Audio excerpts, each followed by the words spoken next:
सबसे पहले तो ये जानने की आवश्यकता है कि किसान है कौन और किसान की परिभाषा क्या है।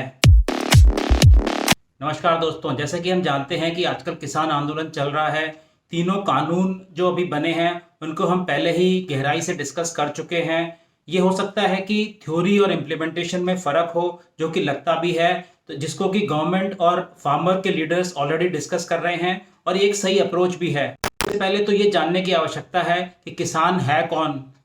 ये वीडियो उनके लिए ज़्यादा ज़रूरी है जो कि मेट्रो सिटीज़ में रहते हैं और जिन्होंने कभी एक्चुअल में किसान नहीं देखा है। उन्होंने या तो सिर्फ किसानों को किताबों में पढ़ा है, न्यूज़ में सुना है या फिर मूवीज़ में देखा है। जिन्होंने किसानों को एक्चुअली में गांव में जाकर देखा है वो इससे ज़रूर रिलेट कर सकेंगे।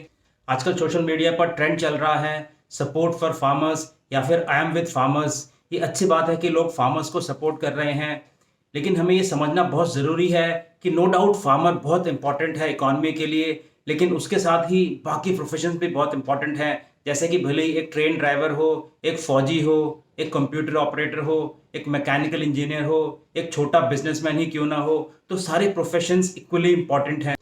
कोई भी म्यूचुअली एक्सक्लूसिव होकर जीवित नहीं रह सकता। ये एक इंटीग्रेटेड सिस्टम है जिसमें कि लाखों करोड़ों लोग और लाखों करोड़ों प्रोफेशंस जुड़े हुए हैं। अगर अनाज खरीदने के लिए कंज्यूमर ही नहीं होगा तो फिर किसान जितनी भी पैदावार करेगा उसका फायदा ही क्या है। तो कहने की बात यह है कि ओवरऑल सिस्टम में हर एक प्रोफेशन का बंदा इंपॉर्टेंट है। उदाहरण के तौर पे आपने देखा होगा कि जब ट्रक ड्राइवर्स की स्ट्राइक होती है तो फलों और सब्जियों के दाम एकदम से शूट अप कर जाते हैं। तो हमें ये समझना पड़ेगा कि हर एक प्रोफेशन उतना ही इंपॉर्टेंट है और नो डाउट कि फार्मर्स भी बहुत इंपॉर्टेंट हैं। अगर मैं आपसे एक सवाल पूछूं कि जो लोग आंदोलन कर रहे हैं उनमें से एंड टू एंड पूरी खेती कितने लोगों ने की है, मतलब कि शुरुआत करते हुए खेत की जुताई से लेकर रुपाई से लेकर खाद पानी कटाई छटाई, मतलब पूरी खेती शुरू से लेकर अंत तक कितने लोगों ने की है। आपको ये जानकर आश्चर्य होगा या रादर शॉक होगा कि इनमें से कोई भी ऐसा नहीं है जिन्होंने पूरी खेती की है। यानी कि इनमें से एक भी इंसान ऐसा नहीं है जिसने एंड टू एंड पूरी खेती खुद की हो। क्या आप जानते हैं कि ज़मीन पर सही में खेती कौन करता है? ये खेती एक मजदूर करता है।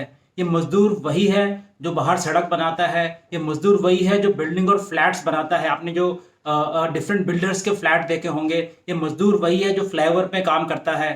क्योंकि गांव में दिहाड़ी के रेट्स काफ़ी कम होते हैं, इसलिए वो मजदूर पहले गांव से जो खेती करता था वो छोटे शहरों में आ जाता है। उसके बाद वो छोटे शहरों से मेट्रो सिटीज़ में चले जाता है, जैसे कि दिल्ली या मुंबई, जहाँ पे कि डेली वेजेस के रेट काफ़ी ज़्यादा हैं। जो ये आंदोलन कर रहे हैं वो असल में लैंड ओनर्स हैं जो कि असल में ग्राउंड पर खेती नहीं करते हैं। मतलब ये हो सकता है कि 20-30% खेती ज़रूर करते हों, लेकिन पूरी खेती तो कोई भी नहीं करता है। तो पहले तो हमें ये समझना पड़ेगा कि किसान कौन है। किसान वो है जो कि असल में खेती करता है, या किसान वो है जिसकी की लैंड है और वो लैंड ओनर है। वो किसान जिनके कि छोटे खेत होते हैं वो ज़रूर पूरी खेती कर सकते हैं, लेकिन आप ये समझिए कि इस आंदोलन में उन किसानों में से एक भी नहीं है, ना ही वो अफोर्ड कर सकते हैं इन आंदोलन को करना। अगर मैं उदाहरण के तौर पर लूँ तो अगर ये सब किसान हैं तो फिर हम भी किसान हैं। हमारी भी तो खेती होती है जिसमें कि मजदूर खेती करते हैं। हमने कभी शौकिया तौर पर फावड़ा चला लिया होगा या फिर ट्रैक्टर चला लिया होगा, लेकिन एक्चुअल में पूरी खेती तो हमने कभी नहीं की है। अगर मैं एक जनरेशन पीछे जाऊं तो फौज में जाने के पहले हमारे डैड भी तो गांव में ही रहते थे, लेकिन उन्होंने बचपन में भी कभी खेती नहीं की है, मतलब पूरी खेती नहीं की है। थोड़ा बहुत तो काम जरूर करता है इंसान। उसके पहले अगर मैं अपने एक जनरेशन पीछे जाऊं तो हमारे दादाजी ने भी कभी पूरी खेती नहीं की है। तो खेतों में अगर आप देखें तो असली किसान तो वो मजदूर है। आपको बड़ा आश्चर्य होगा जान के कि आप जो न्यूज़ में सुनते हैं कि किसानों ने आत्महत्या कर ली, वो जो आंदोलन कर रहे हैं इनमें से वो किसान कोई नहीं है। ये किसान वो हैं जो एक्चुअली में खेती करते हैं और जो मजदूर हैं।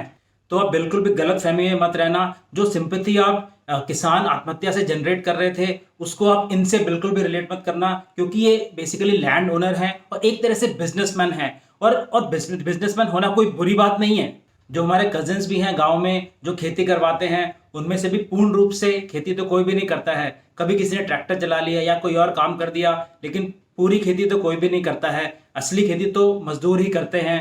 और आप लोगों को ये जानकर आश्चर्य होगा कि बहुतों का लिविंग स्टैंडर्ड भी शहर के लोगों से अच्छा भी है। जो भी असल में खेती करता है और जो किसान है उसके पास बिल्कुल टाइम नहीं है यहाँ आकर आंदोलन करने का, क्योंकि वो तो डेली वेज वर्कर है। चलिए, अगर जो नौकरी कर रहे हैं अगर आप वही देखिए, भले ही आप गवर्नमेंट में नौकरी कर रहे हो या फिर प्राइवेट में कर रहे हो या फिर आप कोई दुकान चला रहे हो या एक छोटे बिजनेसमैन हो, क्या आप अफोर्ड कर सकते हैं कि आप 2-3 महीने तक कहीं भी आंदोलन कर सकें? आप नहीं कर सकते।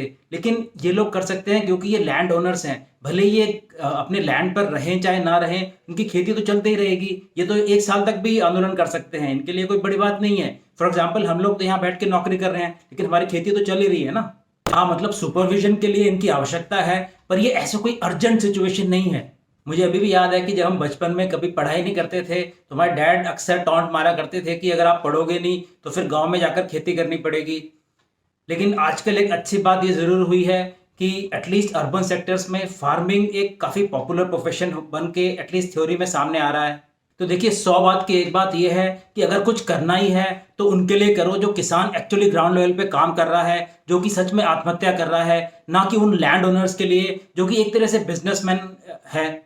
कई साल पहले जब अमिताभ बच्चन ने लखनऊ के पास 2.4 हेक्टेयर लैंड ली थी, तब तो काफ़ी शोर मचा था। तो फिर उनमें और ये जो लैंड ओनर्स हैं उनमें फ़र्क ही क्या है? देखिए हमें ये समझना पड़ेगा कि जैसे एक बिजनेसमैन की मल्टीपल कैटेगरीज होती है, जैसे कि एक पान वाले, गोलगप्पे वाले, पंचर वाले से लेकर टाटाज, अंबानी या फिर गोदरेज, ये सारे बिजनेसमैन हैं। उसी तरह किसानों में भी मल्टीपल कैटेगरीज हैं। देखिए सबसे महत्वपूर्ण बात यह है कि जब हम फार्मर्स को कैटेगराइज करेंगे डिफरेंट कैटेगरीज में, और जो सबसे टॉप लेवल की कैटेगरीज हैं जिसमें कि फार्मर्स फॉल करते हैं, जिनके पास की 4 फॉर्च्यूनर हैं, 6-7 ट्रैक्टर्स हैं, हमने इनको एग्रीकल्चर सब्सिडी क्यों दी हुई है? हम इनको पावर पे सब्सिडी देते हैं, सीड्स पे देते हैं, वाटर पे देते हैं और न जाने कितनी चीज़ों में सब्सिडी देते हैं, और ये इनकम टैक्स भी नहीं देते हैं।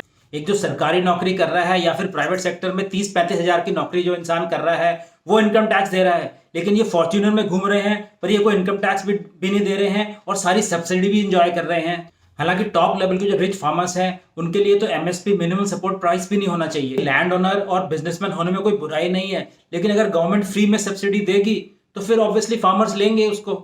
आपको ये जानकर आश्चर्य होगा कि गवर्नमेंट जो सब्सिडी देती है उसका मेजर पोर्शन तो इन रिच फार्मर्स के पास ही जाता है। देखिए सब्सिडी और एमएसपी रिच फार्मर्स के लिए तो बिल्कुल नहीं होना चाहिए, बल्कि उनकी इनकम पर इनकम टैक्स भी लगना बहुत ज़रूरी है। हाँ, इसके रिपोर्केशन के तौर पर काफ़ी आंदोलन होंगे जो कि आजकल हो भी रहे हैं, और फिर शायद दिल्ली बंद भी हो जाए, लेकिन गवर्नमेंट को कहीं ना कहीं स्टैंड तो लेना ही पड़ेगा सच के लिए। जो सब्सिडी है वो उन गरीब किसानों को मिलनी चाहिए जो सच में खेतों में काम करते हैं। नमस्कार दोस्तों, जय हिंद।